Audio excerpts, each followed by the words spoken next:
Yes, first of all, I'd just like to say thank you for the invitation. It's great to have this opportunity to join with you, to discuss these matters with you, and I hope we'll have a nice discussion. You're seeing it. Um, I'd like to start, if we could go ahead and go to the first slide, and maybe the easiest thing to do, Chris, would just be to reveal that entire slide. I have it sort of step by step, but it's a textual slide, so why don't you just, there are five, I guess, 6 items on it. Why don't you go ahead and reveal them all? That's probably makes a lot of sense.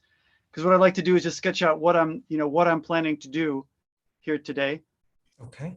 So just go to the next one, the first substantive slide. Exactly right. Just leave it there. That's fine. What I'd like to start is just to say a few words about limitations and caveats. And here I would emphasize that I'm a historian of Russia and really not so much of Ukraine as such. Although one of my main points is that the two, although distinct, are also very closely linked. And so my familiarity with Russia is somewhat greater. I've spent a bit of time in Ukraine, mostly in Lviv and Kiev. And one time I crossed the border actually from Romania into, that is from Ukraine into Romania. There's also a great deal to talk about here. Obviously I have to limit myself quite radically. The main issues on a lot of these questions I'll also add are contested. So this regards the present, of course, but also the past. So what follows here is my best effort to try to make sense of these things. And I want you to keep in mind that precisely this is my effort and others might offer a somewhat different perspective. And it's also hard nowadays to say anything profoundly original, but I'll try to do what I can. Finally, I would like to note that whatever I might say in this talk, I want to make absolutely clear that I do not regard the war right now as even remotely justifiable. Russia, in my view, has some legitimate grievances, but they don't come close, even remotely close, I think, to justifying the invasion that unfolded in February, even less so the kinds of atrocities that seem to be occurring now. And I have to say the mendacity of the Putin regime is actually something that I find deeply worrisome as somebody who actually really loves and respects Russia, generally speaking. I would just note that I think generally this war is a catastrophe. It's a catastrophe first and foremost for Ukraine, but I think actually it is for Russia as well. And so the best I can probably do, I think, in the amount of time that I have is try to make three very, very basic points, though I think we'll actually be able to cover a lot of ground in those 3 points. You can see them there. One is I just like to say a few words about Ukraine's central place to Russia, the Russian Empire, and the Soviet Union. That is the history over the course of several centuries. The second thing I'd like to focus on is a particular imperial conception of the Russian nation. I'll refer to it as the big Russian nation. That's a particular sort of concept, a way of thinking about the way the Russian nation was imagined. And I think it has important implications for the situation today and certainly historically. And then I'll just note what I see as the provocative character, or at least provocative for Russia anyway, of NATO expansion over the last 3 decades or so. And I'll end, as I often do, with some concluding rubbish. That is some various points at the end that you can basically take or throw away as you wish. And so, as I say, the best I can do, I think, is to offer 3 broad points. Chris, if you can just show that first slide, that geographical one, just to indicate the space that we're talking about, though probably you are familiar with this. Basically, you can see the outlines of basically present countries. I think people here are well enough informed. I can't use my cursor here, but well enough informed to know where Russia is, that big country there sort of off in the northeast, Ukraine. And I'll also note that Belarus to the north of Ukraine is another country we want to keep our eye on. It's a little bit peripheral to our story, but it's part of the story nonetheless. And so what I want to do is, by emphasizing the centrality of Ukraine for Russian history, if I can see the next slide, I'll just focus on a couple of periods and just give a couple of illustrations about the way in which this is the case, in my view.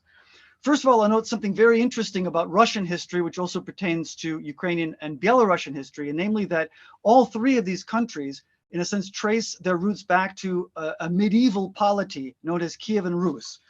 This is really important because Kiev and at least portions of Ukrainian territory are very important for the Russian historical narrative.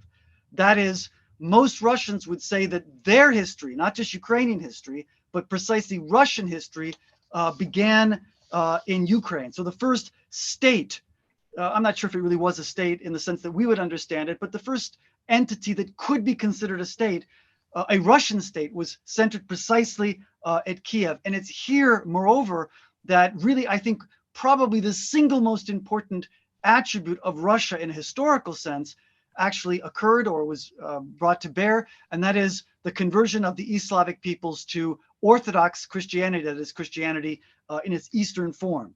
And so what we have is a really strange situation, it seems to me, whereby Russia shares historical roots with subject populations, that is, populations that were its subjects in the Russian Empire and to some extent in the Soviet Union, although I wouldn't call them subjects then.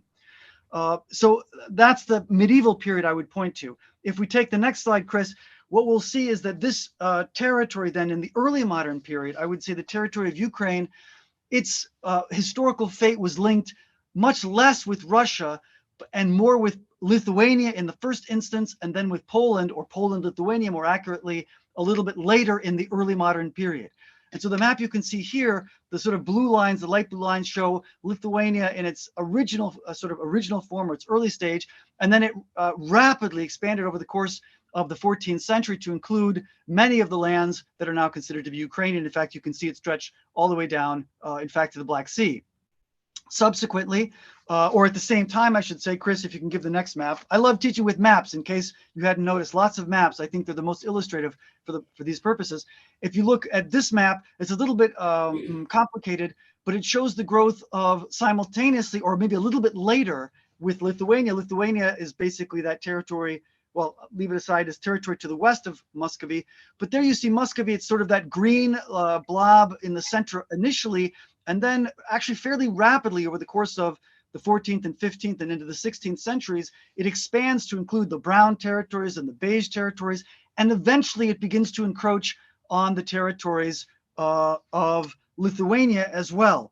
And so we have a situation whereby the Ukrainian lands sort of initially in the early modern period, or the late medieval early modern period, they actually don't have much of a tie, not much of a connection with Muscovy, that is the predecessor of Russia. But as we get later in the early modern period, that is, as we get into the 16th century, the 17th century, we see more and more conflict between Muscovy and Poland, Lithuania, in such a way that some, or increasingly more, of the lands of Lithuania that had been Ukrainian, they are incorporated into Russia, and it's to Muscovy. And it's at this point, somewhere along the order of the 1470s, when growth of Muscovy is especially pronounced, that we start to see the emergence of the idea under Ivan III, or Ivan the Great, that what Muscovy is doing now is actually gathering again the lands of Kiev and Rus. That is, the claim is that as this Muscovite state was growing, they sought legitimation, a way to justify their dramatic territorial expansion. And the way they did this was to look back to the past, to note that there had been this Kiev and Rus, and that all that Moscow was doing now was essentially gathering again, or regathering, those lands that had originally been in Kiev and Rus. And of course, this was something against which Lithuania protested, because the claims that it was making suggested that Lithuanian lands should be part of Muscovy, and this gradually happened over the course of the early modern period. If I can go forward to the next slide, Chris, what we see then is the Lithuanians, and forgive me, this map is in Polish, but the Lithuanians, that sort of beige thing right there in the center, they eventually form in 1569 a union with Poland. And in the midst of that, they actually give the Ukrainian lands to the Polish side. The Ukrainian lands, you can see there, are sort of the light red, and the darker red are the sort of core Polish lands. And it's actually around this time that we begin to see more active use of the term Ukraine, which literally means borderland. So it was in effect the borderland of the Polish-Lithuanian Commonwealth. You can see where the Polish-Lithuanian Commonwealth, that is all the stuff in colors, where it meets the Ottoman Empire, where it meets the Khanate of Crimea, and where it meets the growing Russian Empire also to the east to some extent. And this becomes a really critical moment. There's a critical moment here in the 17th century, Chris, if you could give the next slide, where you can see the Ukrainians had formed briefly a kind of Cossack state in the 17th century. Its leader was a man by the name of Bogdan Khmelnytsky. You can see him there up in the left. And at this point, we start to see much closer ties. This is in the middle of the 17th century, much closer ties between at least Kiev or a part of Ukraine or the future Ukraine on the one hand, and Muscovy on the other. In particular, we see a major rebellion on the part of Cossacks here against Polish rule, and they seek help, support from the Muscovite Tsar. And one of the bases for seeking that help was the fact that both the Cossacks and the Muscovite Tsar and most of his subjects confessed the Orthodox Christian faith, that is, Eastern Christianity. And so there's a good deal of disagreement about the nature of their rapprochement, of their coming together here in the 17th century. There's an agreement at a place called Pereyaslav in 1654. I think the Russians would say this is the moment when Ukraine, or a portion of Ukraine, became a part of the Muscovite Tsardom. This is where Ukrainians recognized their subjecthood to the Muscovite Tsar. Cossacks or Ukrainians would probably say it was more like an alliance, and historians undoubtedly will continue to dispute this point. But I guess the larger point that I'm trying to make is that we're now seeing closer and closer ties between at least a portion of Ukraine on the one hand and Muscovy on the other. And Chris, if you show the next slide, this will help to illustrate this, I think. As a result of that crisis in the middle of the 17th century, an important part of Ukraine, that is that sort of, I don't know, bright red, I guess, where it says the Hetmanate, that was the Cossack state, that now becomes part of the Muscovite Tsardom and subsequently the Russian Empire. And if you can look really close, I'm not sure if you can see it, that sort of triangle there in the west, you can see that the city of Kiev itself also becomes part of Muscovy. And this is very, very important because the Orthodox Christians, the Ukrainian Orthodox Christians, had in the 16th and 17th centuries, they had witnessed the Protestant Reformation, which partially unfolded in Poland, Lithuania, and they had seen the Catholic Counter-Reformation. In other words, they had seen Protestantism appear, and they had seen Catholicism become much more dynamic, much more intellectually sound in a response to this. And these Orthodox churchmen in Kiev had absorbed these developments within the Poland-Lithuanian Commonwealth. And the Muscovites there in Moscow and Russia, they saw this, understood this, and realized that the Kievan religious elite was, in a sense, better educated, more dynamic, was able to articulate the fundamentals of the Orthodox faith with greater intellectual clarity, and so forth and so on. And so the Russians began then to draw on this Ukrainian religious expertise to such an extent that, in fact, I would say the intellectual, cultural, and spiritual life of Russia in the 17th, 18th centuries is inconceivable without the Ukrainian contribution. So the ties are growing closer here, and there's a major intellectual and religious contribution of Ukraine to Russia's religious and historical development. In fact, really the Ukrainian churchmen become, I would say, in the late 17th century and really over a significant portion of the 18th century, they actually become the movers and shakers of Russian intellectual and spiritual life. They occupy key posts in the Russian government, in the Russian church.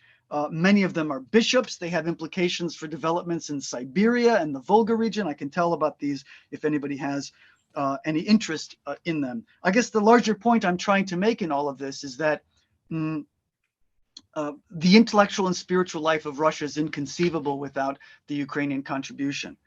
If we go forward a little bit to the 20th century, we can make the same point that Ukraine is absolutely central. This map is from it shows June 1st, 1918. So the very last stages of the First World War, at the point where Russia has lost the First World War, the Bolsheviks have signed a peace treaty with Germany, and the Bolsheviks were extremely reluctant. They, I would say, strenuously resisted recognizing Ukraine as being separate from Bolshevik Russia. But the Germans, eager for the grain that Ukraine had in the context of the last year of the First World War, compelled the Bolsheviks to recognize an independent Ukraine. That independent Ukraine was not entirely independent. In fact, it was in some measure dependent, I think, on the Germans. And when the Germans lost the war, there was a great deal of chaos. But when the Bolsheviks were ultimately in 1919 and 1920, they were able, in a sense, to conquer, or one could say reconquer Ukraine. They realized at that point, the Bolsheviks did, that they had to make important concessions to Ukraine.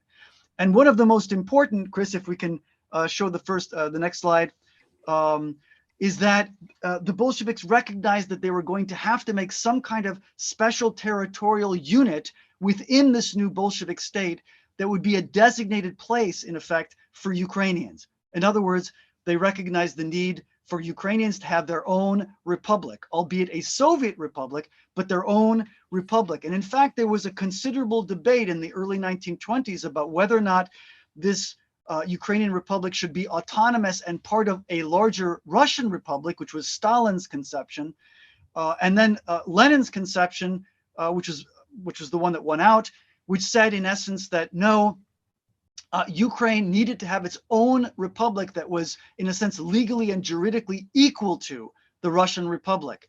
And this became the basis then, these two republics joined by four others, for the creation of the USSR, originally 6 republics, but the most important by far was the Ukrainian Republic. So in other words, Ukraine was very important for Germany at that critical stage of the war, although the Germans lost.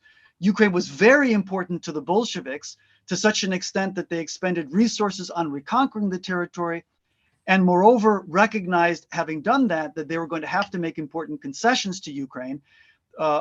Probably the most important of which was, well, there were really two important ones.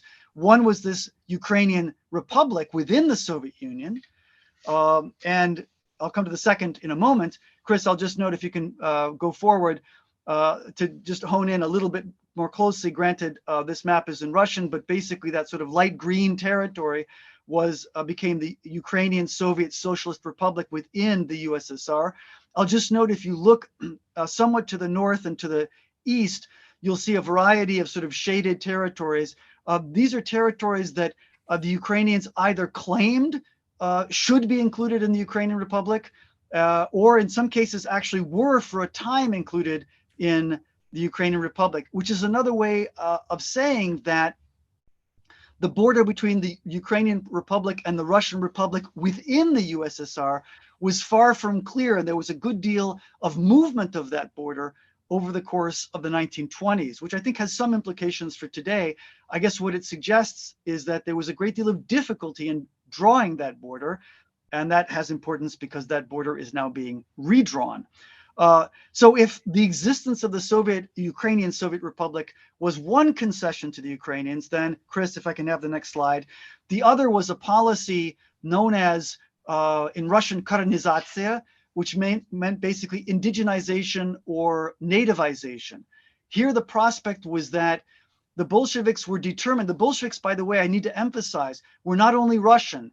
There were Ukrainian Bolsheviks, there were Jewish Bolsheviks, there were Polish Bolsheviks, there were Tatar Bolsheviks, there were Latvian Bolsheviks. So it's incorrect to think of the Bolsheviks as being Russian. They were actually a multinational group, and they recognized that one of the other concessions that they had to make to the Ukrainians, and in fact, this is a concession that they made to virtually all of the nationalities of the USSR, was that they had to try to, in a sense, promote the use of the Ukrainian language, or the Belarusian language, or the German or the Georgian language in other places, promote the language and promote Ukrainians, that is Ukrainian people, into positions of authority and visibility in their distinct republics. This also meant allowing them, that is non-Russian peoples, to educate their children in non-Russian languages. It suggested that they could have collective farms that would have a national component. There was a great deal of promotion by the Bolsheviks of new national literatures, of the development of alphabets in some cases for those peoples who didn't have alphabets yet. That was not the Ukrainians, but others did not. The development of schools, theaters, newspapers, novels, all of these things in native languages. And this process of nativization was known as Ukrainianization in Ukraine. And over the course of the 1920s, it actually enjoyed, I would say, quite spectacular success, in the sense that the cities became more Ukrainian. The percentage of Communist Party members in Ukraine who were Ukrainian as opposed to another nationality also grew quite dramatically. And this poster then basically is along those lines. It suggests it's basically a father saying to the son, basically you should go into school. But the supposition here is that that education is going to happen in Ukrainian. So the existence of the Ukrainian Republic on the one hand and this policy of nativization on the other were these two fundamental and very, very important concessions that the Bolsheviks made to Ukrainians and other nationalities. And I think that the Bolsheviks were, in some sense, compelled to make greater concessions to non-Russian peoples precisely because of the Ukrainians. The Ukrainians were such a large non-Russian nationality. They were so important. Chris, if I could have the next slide, I'll just mention in passing that Ukraine was also very important to the Nazis. Some of you may know that Hitler had this conception of Lebensraum, or living space. And I think Ukraine was at the center of that Nazi conception. Here you can see the Nazi accomplishment in World War II as of 1942, where you can see basically the center of the continent is either under Nazi occupation or is controlled by countries that are allies or associated with the Nazis. You can see that the territory of occupation has extended dramatically into Russia and Ukraine. But for Hitler, Ukraine represented an agricultural space. His conception, in essence, was to clear Ukraine of Slavs and Jews, allow Germans to settle it, and thereby to make a German agricultural utopia, which would then, in a sense, complement the industrial regions of Germany further to the west. The larger point I'm trying to make here is that Ukraine was also central for the Nazi vision of what a Nazi-run Europe was going to look like. I'll just add here, thank God that did not come into being. And finally, I'll just finally, in terms of this, staying on this topic of the importance of Ukraine. Yeah, Chris, the next one's fine. The Soviet Union, basically the post-war Soviet Union. I'll suggest that Ukraine was also very, very important for the later stages of the USSR. I would say, above all, for the breakup, really, of the USSR. I think the breakup of the USSR began fundamentally in Moscow, sort of within Russia itself. But at a key moment, I think Ukraine played the critical role in, how shall I put it, securing the end of the USSR. And I'm thinking here principally of Ukraine's declaration of independence, which happened on the 24th of August, 1991.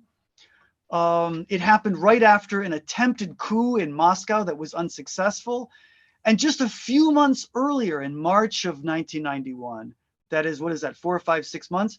Just a few months earlier, 70% of the population of Ukraine in a referendum had voted for the continuation or the preservation of the USSR, albeit in a new form. But after this attempted coup in August of 1991, amazingly, it was something like, I think it was 354 delegates of the Ukrainian parliament to 2, with 5 abstentions, voted for independence. And that independence was then confirmed by, you can see actually, Chris, if you go to the next slide, you can see the Declaration of Independence. You can see there, that's the Ukrainian parliament on the right, and then a stamp commemorating Ukrainian sovereignty. That was a year earlier in 1990. But a referendum later in December of 1991, that is, the declaration happened in August. It was confirmed by a popular referendum in December by really the entire country. And it's quite striking that all regions of Ukraine, all of them, voted a majority in favor of independence.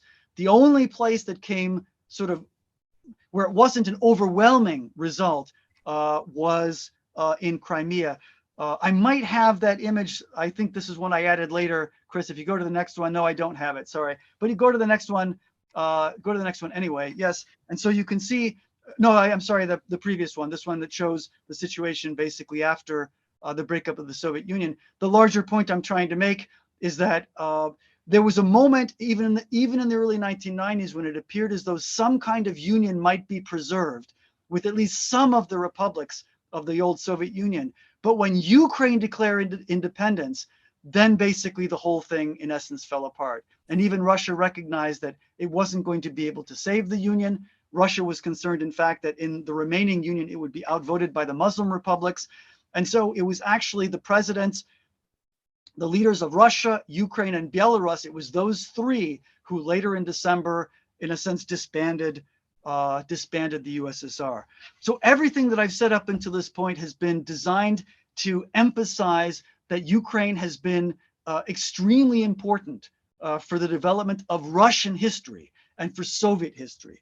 Let me turn now to this second point that I wanted to make, which has to do with the idea of the Russian conception of the nation being an imperial one. And I'll try to go through this a little bit more quickly because we've covered some of this ground of the things I want to say in the previous section. So Chris, if you go to the next map, it's just to remind people again, I showed this map earlier, it was just to show in essence the growth of Muscovy, that it eventually includes really all of that territory that's colored. Sort of the darker it is, the older the territory is Russia, the lighter it is, it becomes sort of further out, you can say.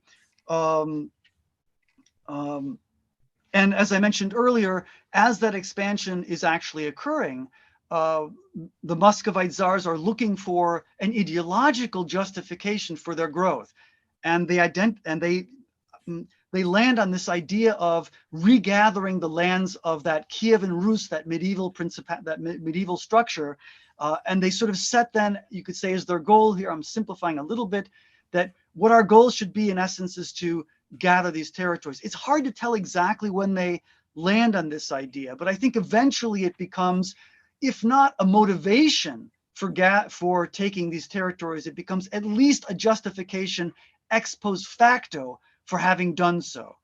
And this process basically continues in the early modern period. Chris, if I could have the next slide. And a major moment comes in the 18th century.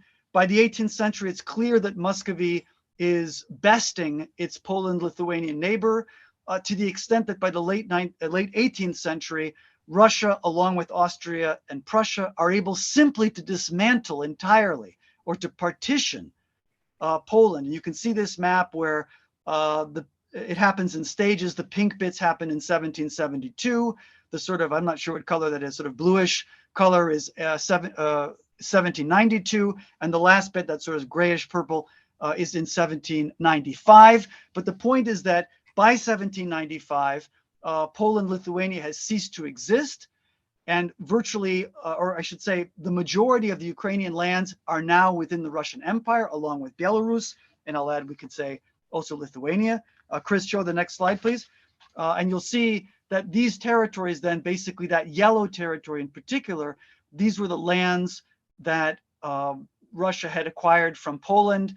And those yellow lands in particular were actually called the provinces returned from Poland, which goes back to this idea that, in a sense, Poland had illegitimately acquired these Rus territories. And now Russia finally was correcting this historical wrong, bringing the territories back, I'll put that in quotation marks, back into Russia.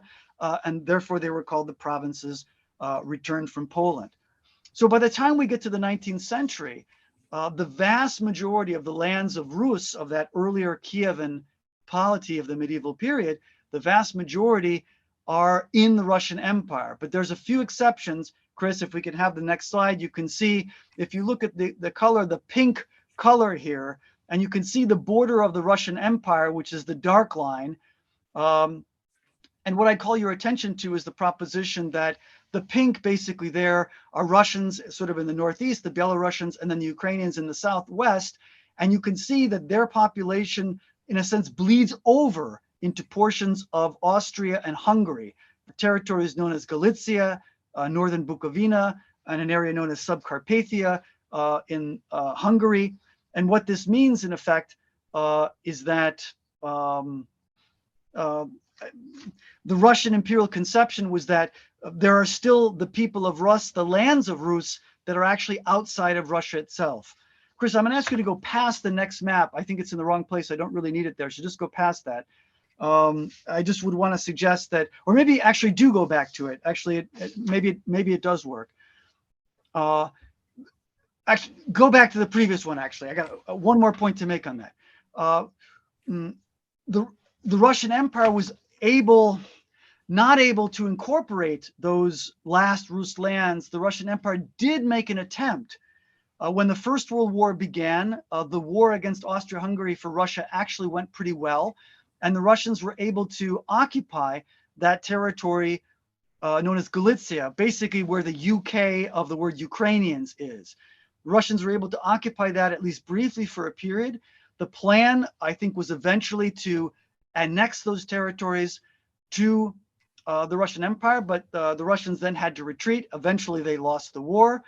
I mentioned earlier the creation of independent Ukraine and then its incorporation into Soviet Russia as the Ukrainian Soviet Republic. So now actually we can use that next map, Chris. And so you'll see that basically once this is basically in the early Soviet period, it says Ukrainians lands in 1923. And you can see the dark lines are the borders. And so you can see that the bulk of the Ukrainian population now is inside the USSR.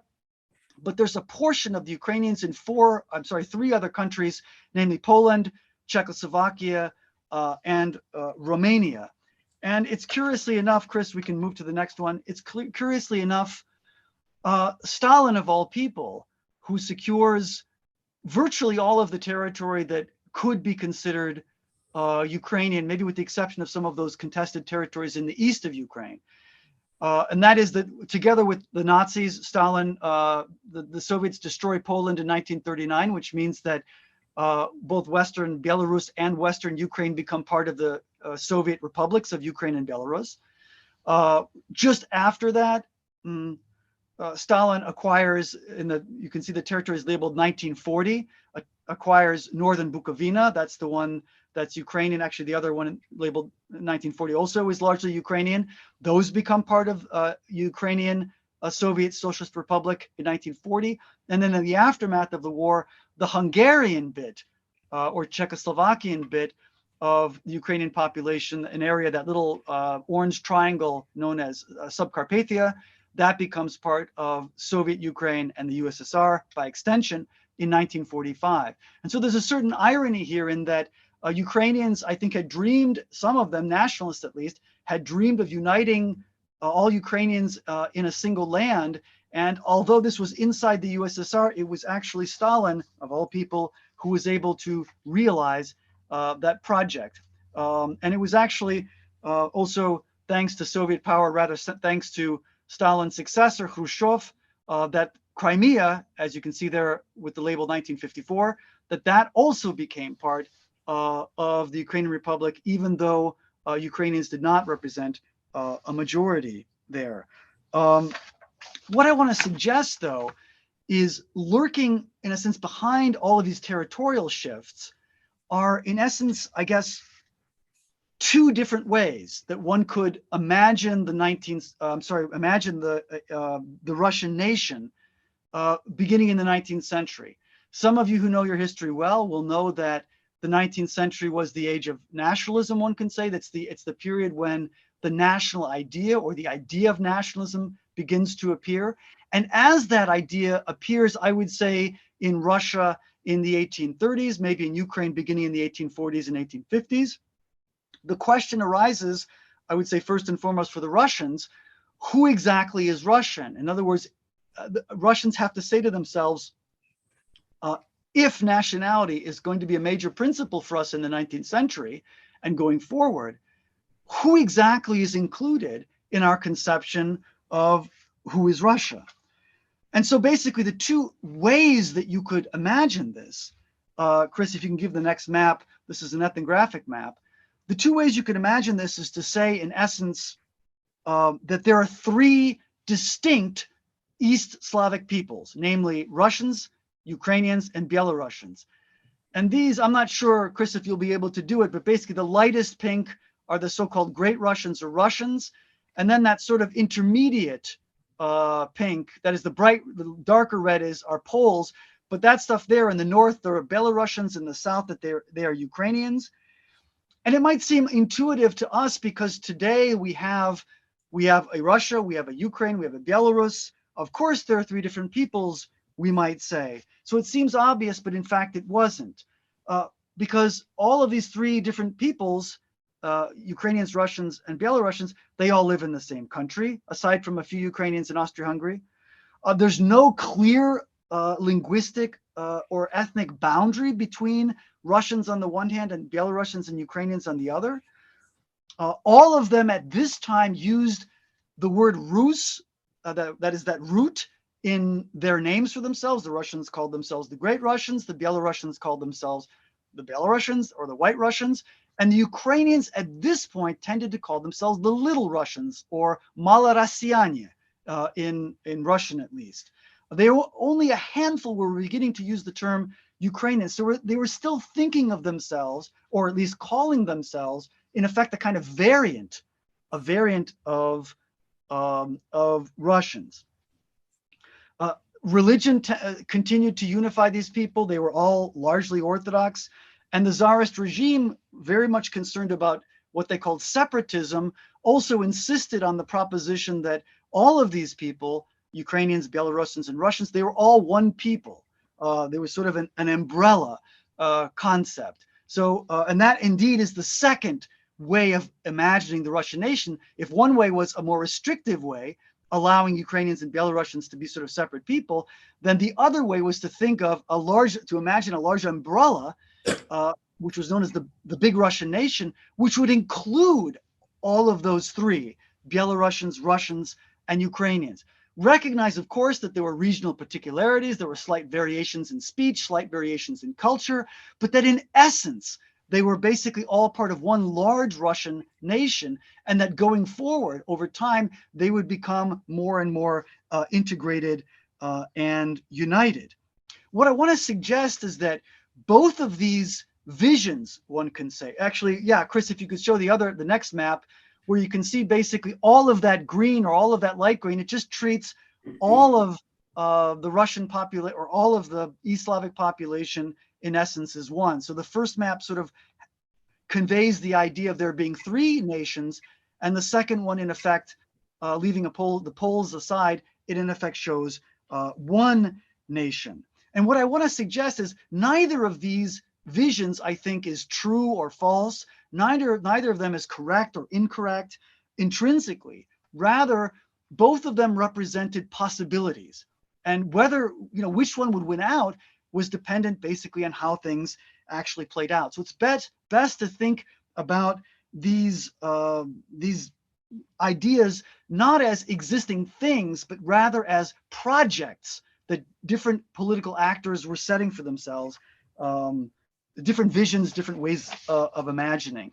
And what I simply want to suggest here very, very briefly, and I'm very conscious of time, so I'll just say that over the course of the last maybe 200 years, there have been fluctuations whereby in the Russian Empire and then in the Soviet Union, one of these visions has been predominant over the other, but then the other has sort of returned to reassert itself. And what I think we're seeing right now is a situation whereby Ukrainians have fully embraced the idea that there are three separate peoples, but Putin certainly, and I think a segment of the Russian population, is still clinging to this idea of there being one large Russian nation. And this is the foundation for Putin making the claim that Ukrainians and Russians are one people. Chris, if I could see the next slide, I'll just make one point here before going to my last main point, another irony, if you will, and that is really the first articulation of this idea that Ukrainians and Russians were the same people. Actually, the first articulation of this was in Kiev. It was made by a Ukrainian churchman in a text that you see before you called the Synopsis. It was published in 1674, and it in essence made for the first time the argument that Ukrainians and Russians were essentially one people. So it wasn't even so much that the Russians came up with this idea. One can say that it was actually, I don't even want to say Ukrainians, I would say the Little Russians who came up with this idea, which then became very, very influential in Russia, so that this book, this Synopsis, in a sense became the first textbook, you could say, of Russian history, and was the principal source for Russian history across most of the 18th century into the early 19th. One final then large point, and then I'll stop, I'll shut up. Chris, if you could show the next slide, and that has to do with the expansion of NATO. This is something I have very, very mixed feelings about. But I feel as though it's necessary to give some sense of the Russian perspective on this. NATO, of course, was formed in 1949. It was directed against the Soviet Union. A few countries joined over the course of the Cold War period. There you can see Turkey and Greece in the early 50s. Very, very importantly, West Germany in 1955. Spain after its democratization in the late 70s. That happens in 1982. But really not much by way of expansion over the years of the Cold War. 1990 is extremely important, it seems to me. That's the year in which Germany was reunited. You can see that there, the sort of dark green. East Germany, which had previously been part of the Warsaw Pact, that is the security alliance run from Moscow. East Germany, in a sense, it becomes united, or I would say more accurately, annexed by West Germany, and correspondingly becomes part of NATO. Now, this was something that many people in the USSR were concerned about. Mikhail Gorbachev, who was the leader of the Soviet Union at the time, and it's literally in its second to last year, he made an extraordinary concession, I would say, in that he allowed the reunification of Germany, and allowed that reunified Germany would actually be in NATO, and that included even the eastern portion.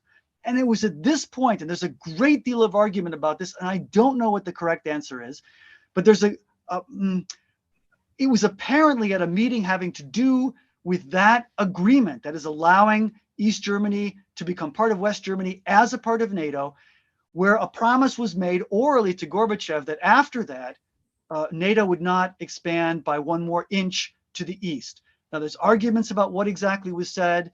It was an oral statement.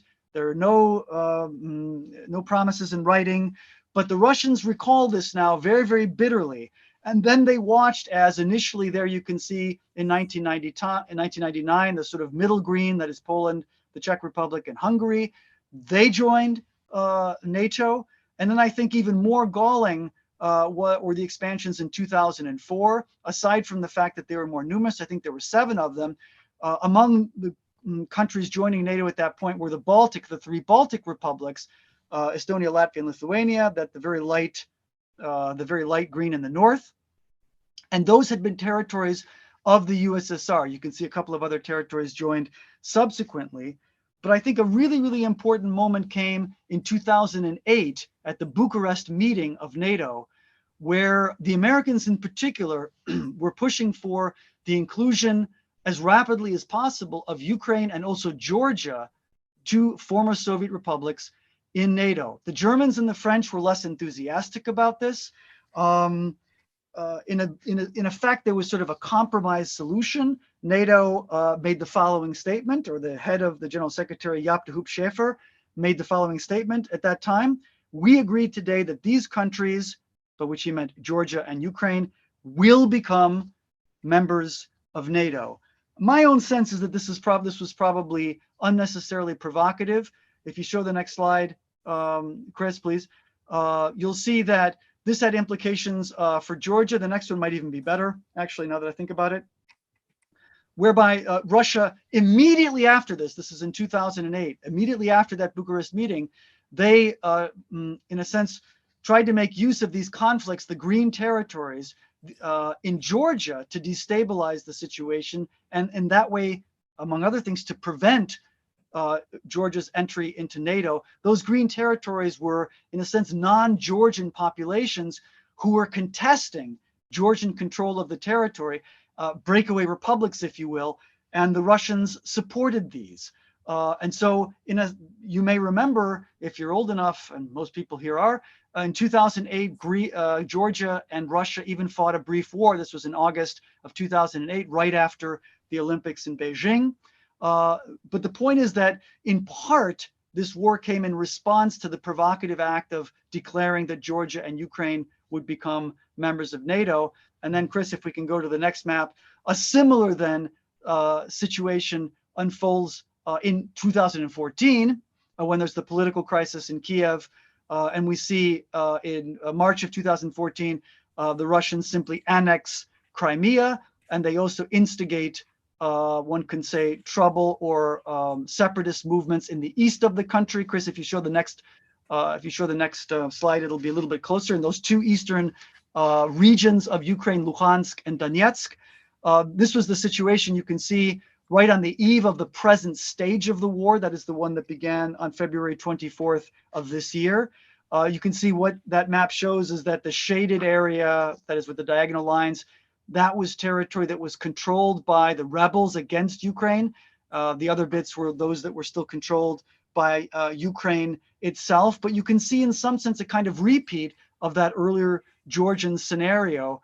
And I think it's safe to say that the Russians had indicated at various stages that they were very concerned, very upset about the expansion of NATO, that they regarded it as an existential threat, that they took it very, very seriously. And I sense that these were warnings, and I'm probably guilty myself, these were warnings that of which we did not take heed. And I think in some sense we're paying that price right now. Yeah, you can show those maps. These are just the flags of those breakaway republics: Abkhazia, South Ossetia in the case of Georgia, Donetsk and Luhansk in the case of Ukraine. And I think here, what we see is a fundamental problem, and I don't know how to resolve it. I think most people would regard the right of sovereign countries to make their own decisions about their security, that is to decide which alliances they're going to join, among other things. But in this particular case, those choices have proved deeply troubling to Russia, which is a country large enough, powerful enough, and perhaps threatened enough actually to do something in response. I think for Russia and for Putin in particular, this appears to be an existential threat.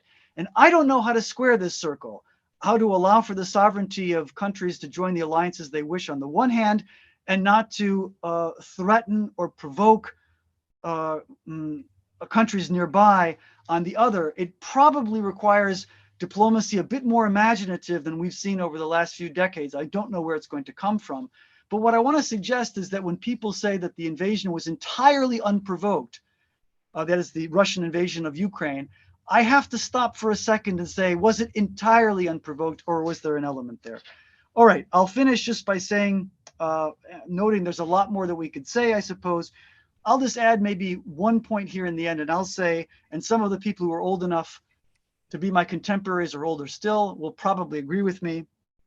If you had told me in 1985, that the Soviet Union would cease to exist in 6 years, and if you had told me that 30 years or 25 years after that, that Russians would be fighting a war with Ukrainians, a war characterized by frightful atrocities and actually considerable hate between these two groups, I would have said that you were crazy. And what I guess this goes to show is that the future is anything but predictable, that the possibilities are endless, and that some of them, let's be honest, are pretty frightening. I'll end there. Thank you. Great. Thank you very much for your time.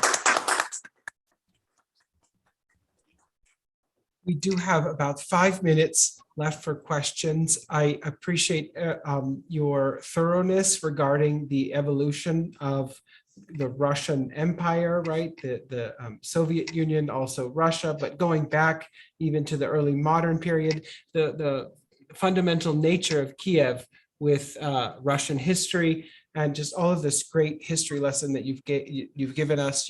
We also have some historians in the audience, so I'd love to make room for questions. Thank you again. Thank you. Please. Go ahead. I'm sorry. Go ahead. No. Well, I'm just kind of curious. Did the United States sort of go through something like this right before the Civil War? And part of the issue of the Civil War did the federal government have the right to enforce its own borders? I mean, it's pretty similar. And, no, I think basically, I guess a parallel, maybe, I don't know, similar. You know, that's really interesting. I think all of us are grasping for historical analogies that I think are relevant. Mm-hmm. And I think that's an interesting one to think about. And analogies are always interesting, I think, also for the differences that they reveal, not only the similarities. What I would say, I think a striking difference between the two cases that you're describing, which maybe makes them maybe less comparable than it might seem initially, is that the United States Constitution has no mechanism for states actually to leave the Union. And I think if you look at discussions about the ratification and the original, that is, and the discussion of the Constitution itself as it was being forged in Philadelphia in the summer of 1787, what you'll see, I think, is a recognition that ratification of the Constitution by the states basically establishes, in essence, a permanent union, one from which the states cannot secede.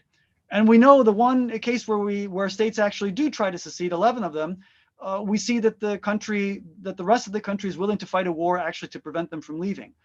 The Soviet Union was different. The Soviet Union had created this Union of Soviet Socialistic Republics, originally by a treaty in 1924, and then there were two subsequent constitutions, Soviet constitutions, one in 1936 under Stalin and one in 1977 under Brezhnev. And all of those constitutions included the provision that any republic could leave the Soviet Union at any point that it wanted to.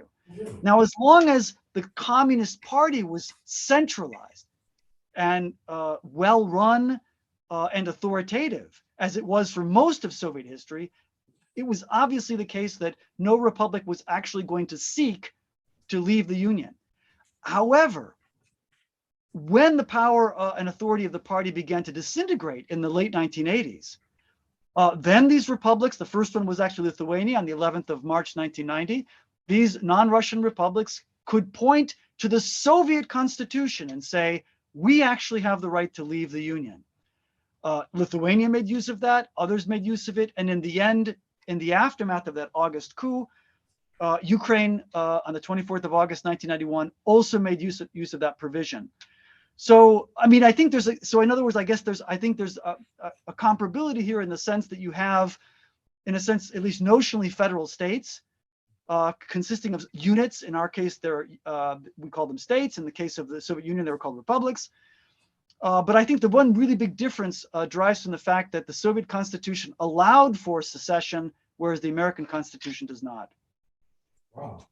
How come nobody else on the news has made that point? That's a big point. Yeah, yeah, sure. I just wanted to ask you a question. I enjoyed your talk, and especially when you were discussing the religious makeup of Ukraine. And when you mentioned World War II and this Jewish population in Ukraine, I'm wondering how much of that population went into decline during World War II and after, and maybe what is that Jewish population now? Yeah. I'm going to see if I can pull the numbers out of my head, treat these as provisional. My understanding is that, I mean, of the approximately 6 million Jews that were killed in the Holocaust, the largest number came from Poland, about half. But I think it was a solid 2 million, it might even have been as high as 2.5 million, were from the Soviet Union. Those Jews would have been, there were some Jews obviously in other parts of the country, in the capitals, Moscow, Leningrad, etc. But the bulk of that population was in Soviet Lithuania, Soviet Belarus, and Soviet Ukraine. And so there was a segment in Western Ukraine where there was a very, very large Jewish population, a very large concentration, that is where Jews made up 16, 17% of the local population. That was really the maximum they were, I think, really anywhere in Europe.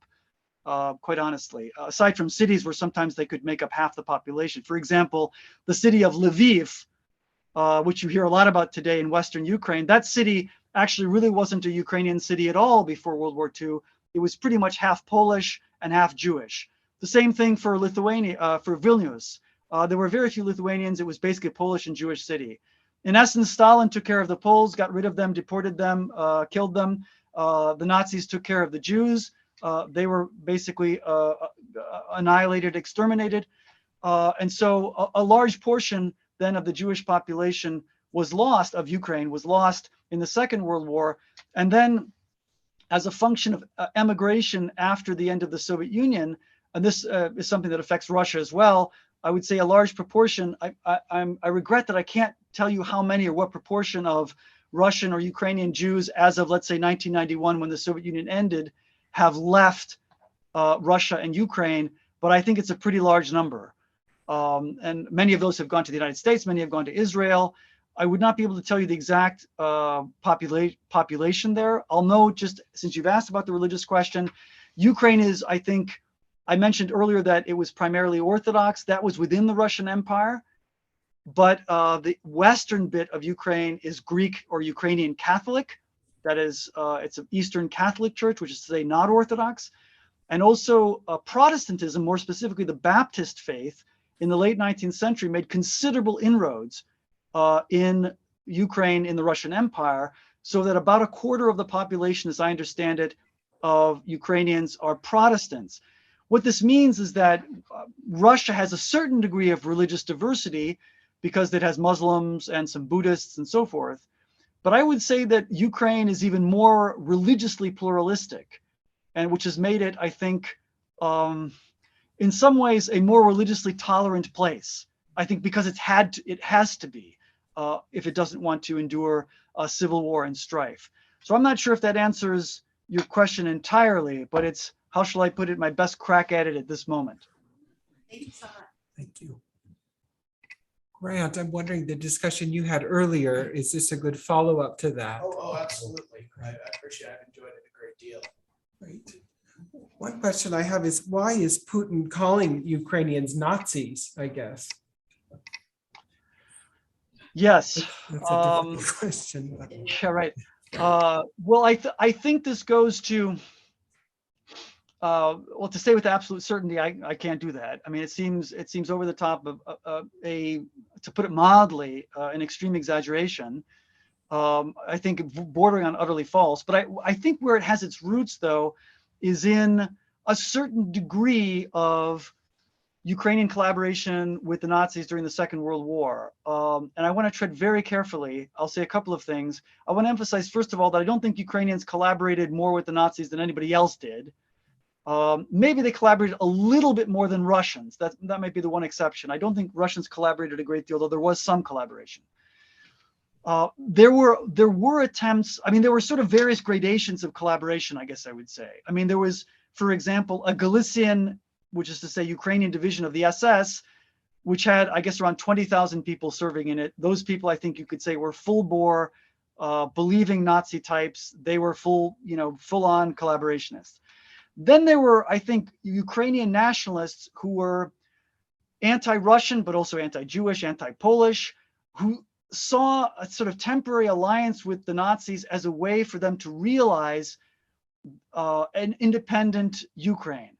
And the principal figure here is a man by the name of Stepan Bandera, who is the head of an organization called the Organization of Ukrainian Nationalists, basically made a deal, in essence, with the Nazis at the very initial stages of the Nazi invasion of the USSR in June of 1941, was there in Lviv when Lviv was taken from the Soviets, and then proclaimed Ukrainian independence, to which the Nazis responded, that's not the plan here.